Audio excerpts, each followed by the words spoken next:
This week on Moyers and Company, longtime insider Mike Lofgren on what he calls the big story of our times, the deep state.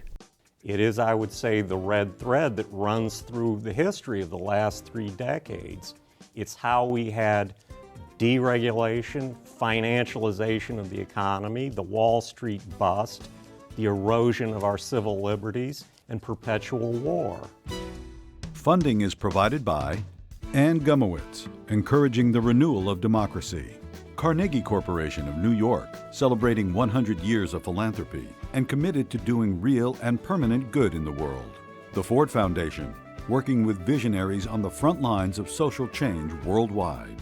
The Herb Alpert Foundation, supporting organizations whose mission is to promote compassion and creativity in our society. The John D. and Catherine T. MacArthur Foundation, committed to building a more just, verdant, and peaceful world. More information at macfound.org. Park Foundation, dedicated to heightening public awareness of critical issues. The Kohlberg Foundation, Barbara G. Fleischman.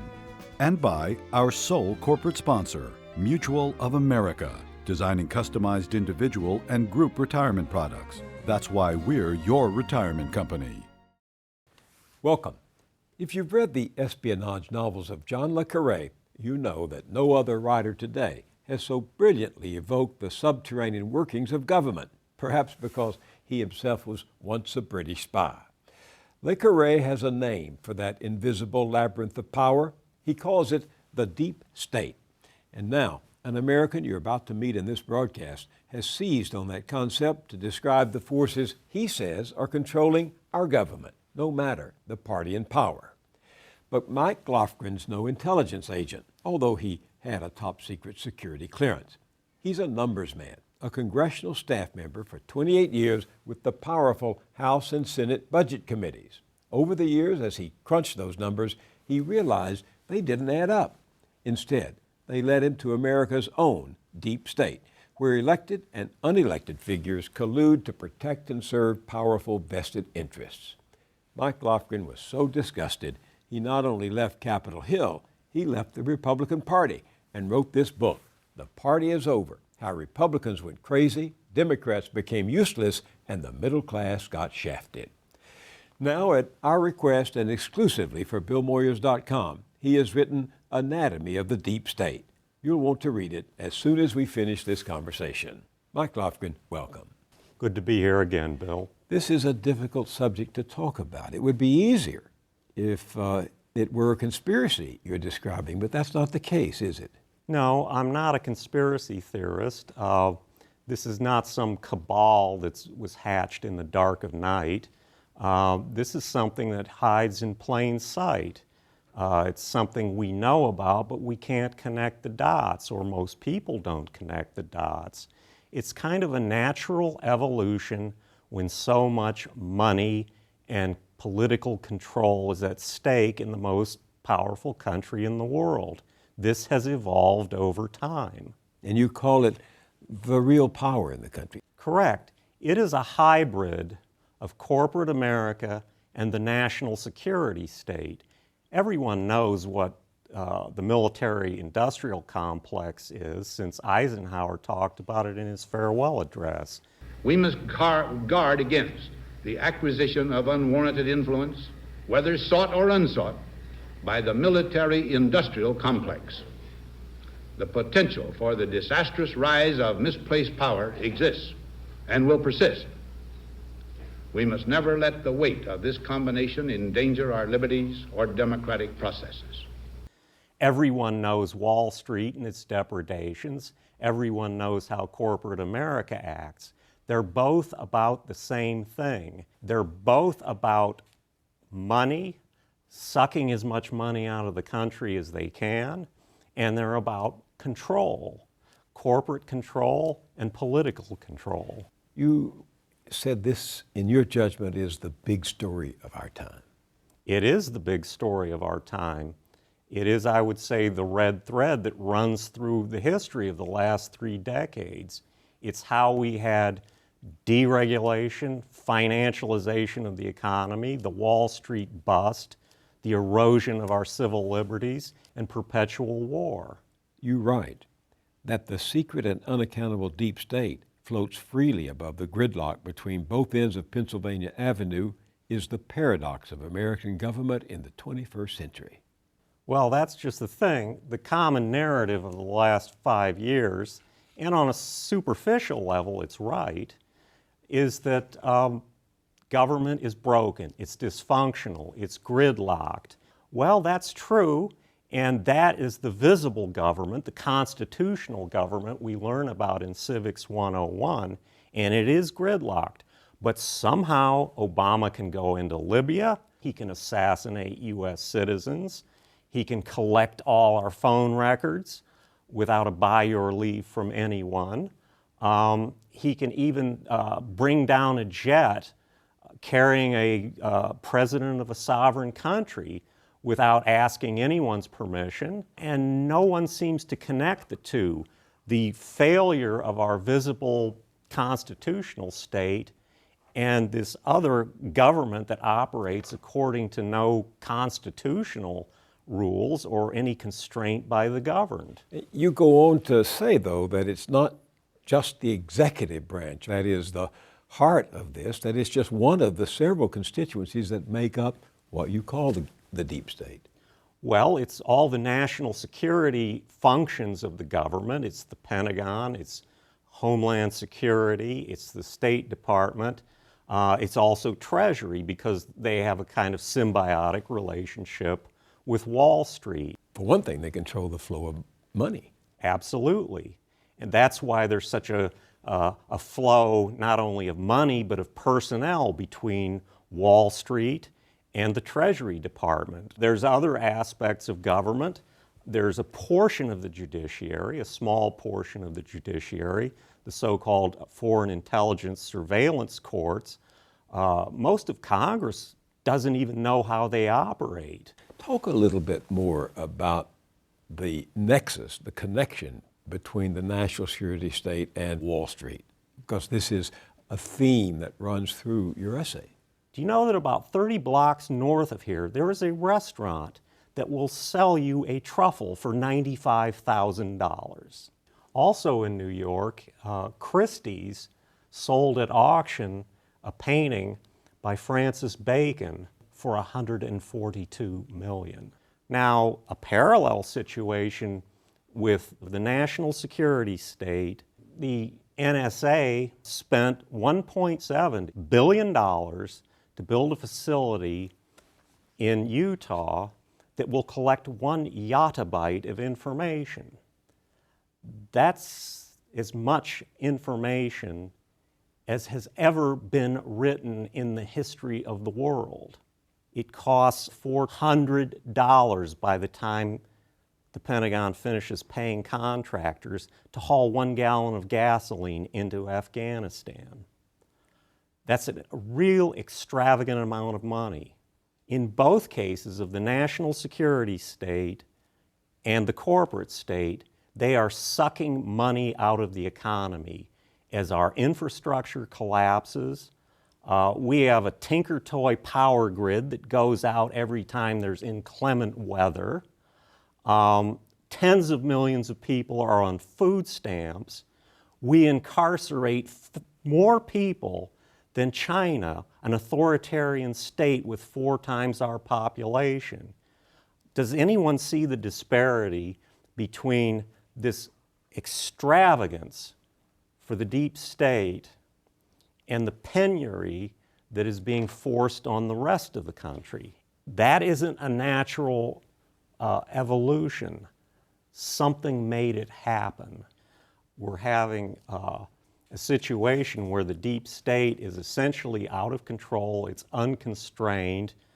Since 9/11, we have built the equivalent of 3 Pentagons around the DC metropolitan area, holding defense contractors, intelligence contractors, and government civilians involved in the military-industrial complex.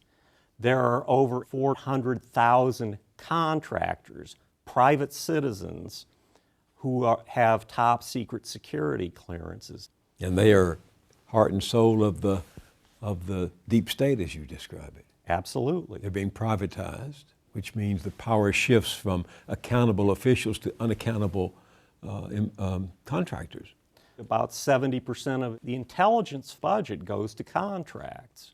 How new is this? I mean, back in 2010, the Washington Post published a stunning investigation of what the editors called Top Secret America. I mean, we have known about this, have we not? Yes, we know about this, but the intelligence functions of the government are too important to outsource in the manner we have.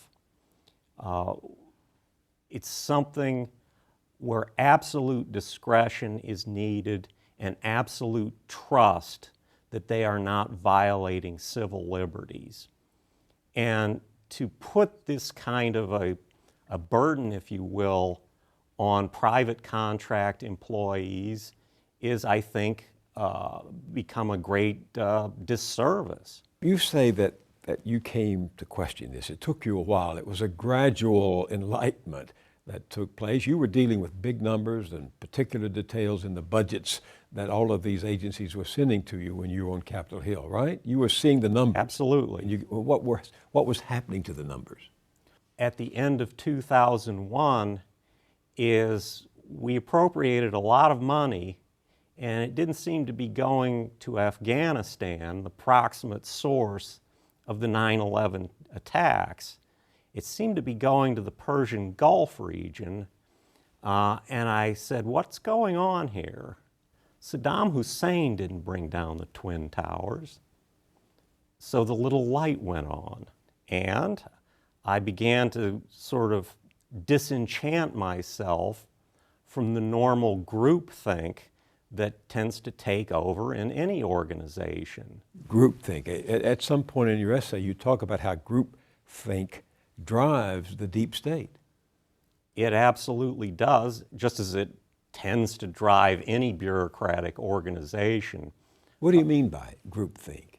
Well, the psychologist Irving Janis called it groupthink. It's a kind of assimilation of the views of your superiors and your peers. It's becoming a yes man. And in many respects, it's an unconscious thing. I remember what Upton Sinclair once said, it's difficult to get a man to understand something when his salary depends on him not understanding it. That is certainly a part of it. You describe Washington as clearly and obviously the headquarters of the deep state, but talk about some of the others who are in the game. Wall Street is perhaps the ultimate backstop to the whole operation because they generate so much money that they can provide second careers for a lot of the government operatives. They're going to make more money than they ever dreamed they would on Wall Street. And I think a good example of that is the most celebrated soldier of the last decade, David Petraeus. What did he do when he retired? He went to Colbert Kravis Roberts, a Wall Street buyout firm with $90 billion in assets under management. You describe him as a kind of avatar of the deep state. He is, in a way, because he now represents both ends of it. We see now our present-day Cincinnatus did not pick up the plow when he laid down the sword. Cincinnatus was the Roman who left his farm to become a general in the war. When the war was over, he went back to be a farmer. That doesn't happen today. No, it doesn't. The vast majority of generals seem to end up on the boards of defense contractors.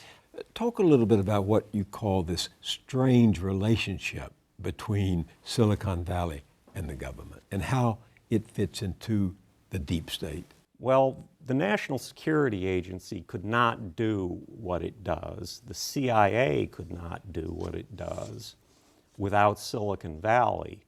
Now, Silicon Valley, unlike the defense contractors, mostly sells to private individuals and to companies. It's not a big government vendor. However, its services are necessary. And de facto, they have become a part of the NSA's operations. I'm sure the CEOs of some of these companies try to obscure the fact that this has mostly been voluntary for many years. You mean the surveillance? The surveillance. The gathering of information on unknowing citizens. Absolutely. For commercial purposes, though. Precisely. They've done it themselves, and they've assisted the NSA through a FISA court order. Foreign Intelligence Surveillance Act. So this has been going on for quite a while, yet now, like Inspector Reynaud, they are shocked to find out. But I think their main shock is that they're now starting to lose market share in foreign countries. These moguls, as you call them, pass themselves off as libertarians.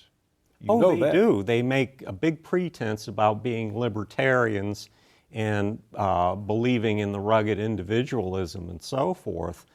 But they've been every bit as intrusive as the NSA has been in terms of collecting your data for commercial purposes rather than so-called national security purposes, but they're in it just as heavily as the NSA is.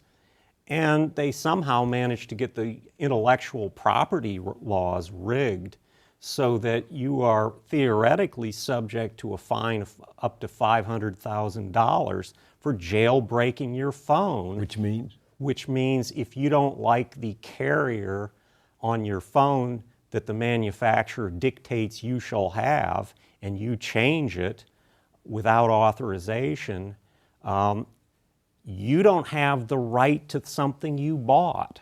Could this symbiotic and actual relationship between Silicon Valley and the government, reflecting the deep state, explain the indulgence Washington has shown Silicon Valley on matters of intellectual property? Absolutely.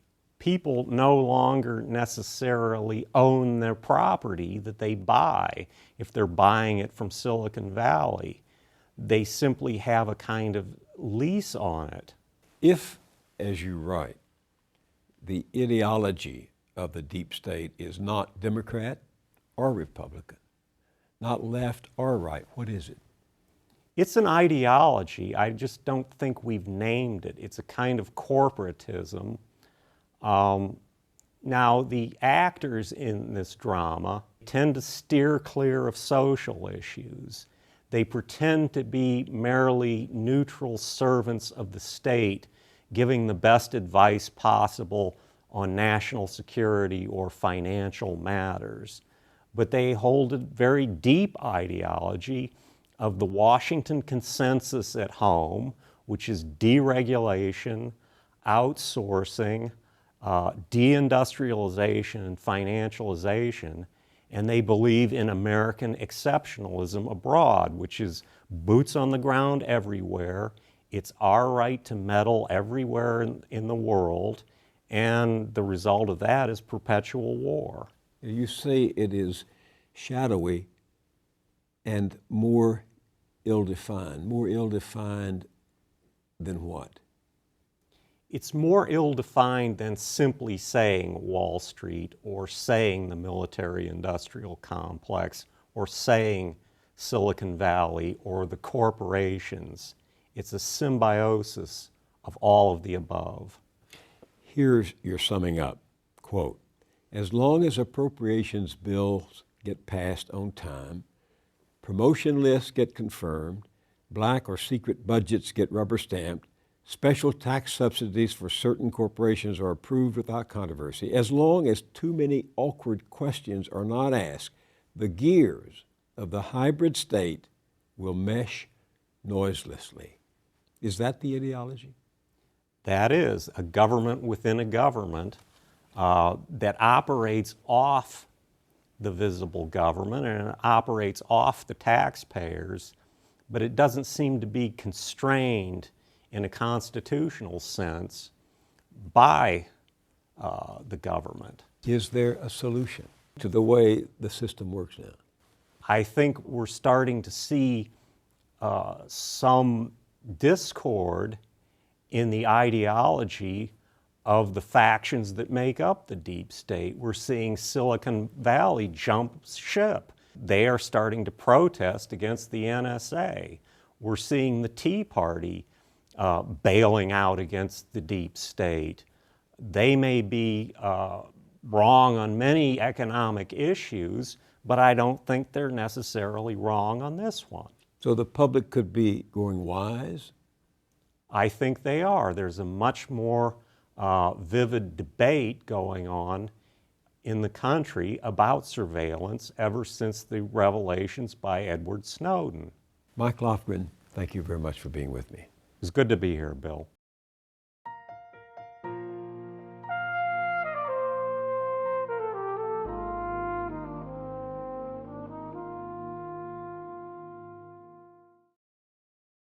Thanks to the journalist Lee Fang, we have another revelation into how the deep state enterprise works. Writing for the Republic Report, a nonpartisan, nonprofit that investigates money in politics, he takes up that controversial trade deal called the Trans-Pacific Partnership that President Obama is trying to push through Congress with minimum debate and no amendments. Controversial because some of its provisions reportedly enable corporate power to trump representative government, even go around domestic courts and local laws. One is said to prevent governments from enacting safeguards against another bank crisis. Another, to empower corporations to sue governments for compensation if, say, environmental protections or regulations on tobacco and drugs interfered with future profits. Because of the secrecy, we don't know everything that's in the draft agreement. Senator Elizabeth Warren calls it a chance for these banks to get something done quietly out of sight that they could not accomplish in a public place with the cameras rolling and the lights on. Which brings us to two officials chosen by President Obama to lead those trade negotiations. Lee Fang reports that they received multi-million-dollar bonuses as they left giant financial firms to join the government. Bank of America gave this man, Stephen Seelig, more than $9 million in bonus pay as he was nominated to become the Undersecretary of Commerce for International Trade. And this man, Michael Froman, got over $4 million when he left Citigroup to become the current U.S. Trade Representative. Now, both are no doubt honorable men. They are all honorable men. But when push comes to shove and the financial interests of huge corporations are on the table, we can only hope they will act as independent men, not faithful servants of the deep state. But given the secrecy, we may never know. According to Lee Fang, many large corporations with a strong incentive to influence public policy give executives bonuses and other incentive pay if they take jobs within the government. Among them, Goldman Sachs, Morgan Stanley, J.P. Morgan Chase, the Blackstone Group, Fannie Mae, Northern Trust. Citigroup even provides an executive contract that awards additional retirement pay upon leaving to take a full-time, high-level position with the U.S. government or regulatory body. I'm not making this up. You get a bigger incentive if you leave Wall Street to go regulate Wall Street. So it is the fox is groomed for the chicken coop, and the deep state grows fat on its prey.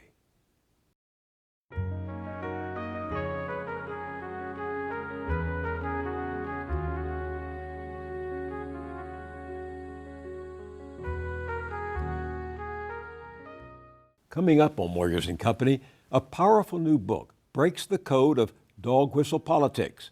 Dog whistle politics doesn't come out of animus at all. It doesn't come out of some desire to hurt minorities. It comes out of a desire to win votes. And in that sense, I want to start using the term strategic racism.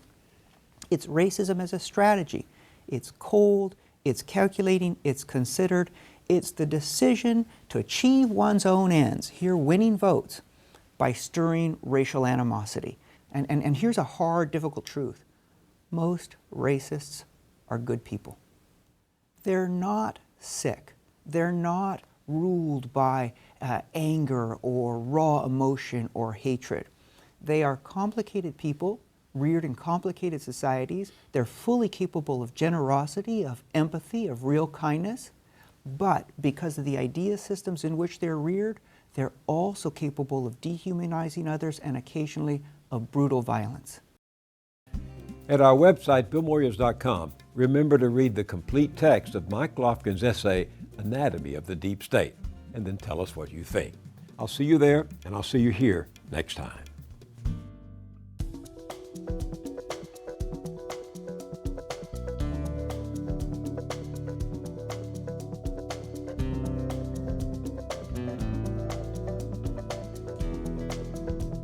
Don't wait a week to get more Moyers. Visit billmoyers.com for exclusive blogs, essays, and video features.